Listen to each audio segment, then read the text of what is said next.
هلو هلو، انا بوسي طه. طبعا من شكلها بتتكلم. هنعمل مع بعض النهاردة احلى شوربة لحمة ممكن تاكلوها في حياتكم، وكل الخطوات الصحيحة انكم تطلعوا شوربة ناجحة وبطريقة خطيرة، وهتعملوا احلى لحمة واحلى شوربة لحمة ممكن تاكلوها في حياتكم. يلا بينا نبدأ مع بعض الطريقة. في حلة سخنة جدا على النار هنزل ب3 معالق من الزيت ومعلقتين كبار من السمنة البلدي، هسيبهم لحد ما يسخنوا كويس جدا مع بعض.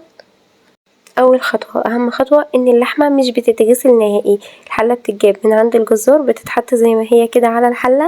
ببدأ انزل بقى كمية اللحمة كده واحدة واحدة، بنزل كده قطعة قطعة علشان خاطر ما تنزلش معايا مية.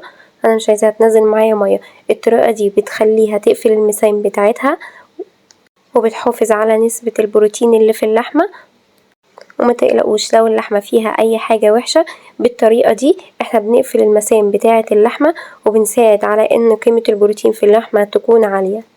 بنزل بكمية اللحمة بتاعتي زي ما قلنا واحدة واحدة بالشكل ده كده، مش هقلبها خالص غير لما تبدأ تتشوح كده كويس من تحت وتاخد معايا لون.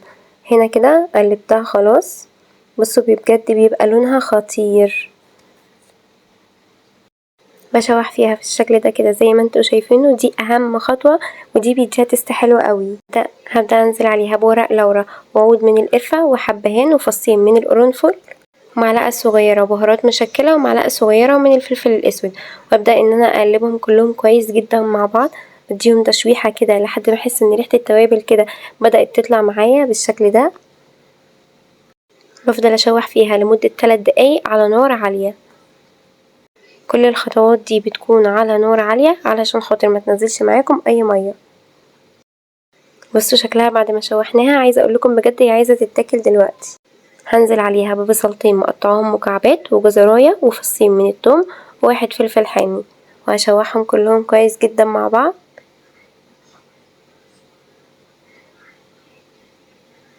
هسيبهم يتشوحوا الاول كده مع بعض لمدة 5 دقايق. لا بقلب فيهم كده كويس مع بعض. بعد 5 دقايق بنزل عليهم بطماطمية مقطعاها كده شرايح رفيعة. في الوقت ده بقى ببدأ انزل بمية مغلية، ولازم تكون المية مغلية كويس جدا، ما بسقيش اللحمة ابدا بمية باردة، لازم تكون المية مغلية علشان خاطر ما توقفش معايا عملية التسوية تاني. بغطي اللحمة كويس جدا بالمية علشان خاطر ما تحتاجش معايا مية تاني في نص السوا، علشان يطلع معاكم احلى شوربة والشوربة بتاعتكم تبقى مركزة وخطيرة. لو انتوا حسيتوا ان الشوربة بتاعتكم نقصت قوي قوي في عملية السوا، ممكن تضيفوا مية مغلية، بس انا مش بفضل الحركة دي. انا بفضل ان انتوا تكونوا ضايفين كمية مية مناسبة من الاول علشان الشوربة بتاعتكم تبقى مركزة. اول ما اللحمة تبدأ تغلي معاكم بالشكل ده ههدي عليها النار خالص وهسيبها تستوي على نار هادية. هتاخد معاكم سوا من ساعة ونص لساعتين بالكتير قوي على نار هادية، وعلى حسب نوع اللحمة بتاعتكم. عايزة اقول لكم بجد ريحة الشوربة بتقلب ريحة البيت، بجد بتبقى خطيرة. امشوا على نفس التكات بالظبط والخطوات وهتطلع معاكم احلى شوربة لحمة ممكن تاكلوها في حياتكم. اول ما اللحمة بتاعتي تبدأ تستوي كده خلاص والاقيها دخلت على سوا، ببدأ بقى ان انا اضيف الملح كده،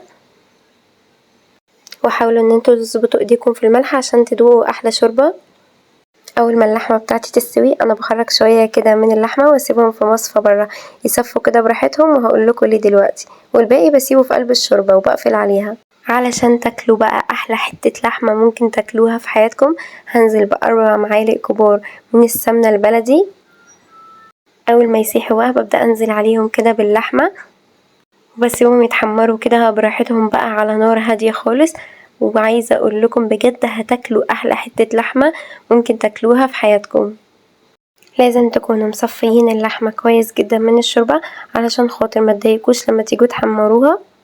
بسيبها تتحمر بقى براحتها خالص كده على نار هادية. عايزة اقول لكم بجد الريحة في الوقت ده بتبقى خطيرة. بصوا هي اصلا شكلها خطير.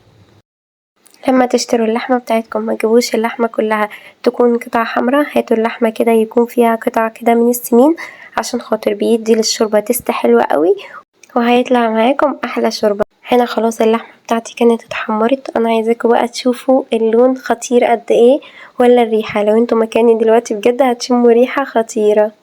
وبكده يكون جاهز معانا أحلى طبق شوربة لحمة ممكن تشربوها في حياتكم، وأحلى طبق لحمة محمرة بالسمنة البلدي، بجد خطيرة. لازم تجربوه بالطريقة دي وبالتكات دي، وما تنسوش أي خطوة من اللي احنا قلناها، هيطلع معاكم أحلى شوربة لحمة وأحلى طبق لحمة ممكن تاكلوه في حياتكم، وعلى ضمانتي. قدموها بقى بالشكل اللي انتوا حابينه، في أي طريقة هي بتكون حلوة. حتى لو انتوا كلتوا حتة اللحمة المحمرة دي كده برغيف من العيش، بجد هيبقى خطير معاكم. أنا هنا قدمتها مع شوية رز بشعرية كده وشوية ملوخية، وبجد هتاكلوا أحلى لحمة ورز وملوخية مع بعض، وبتبقى خطيرة. لو عجبكم الفيديو متنسوش تعملولي لايك وكومنتات كتير، وتفعلوا زر الجرس عشان خاطر يوصلكم كل جديد. متنسوش دايما ان مع بوسي طه دايما حلاوتها في تتبيلتها.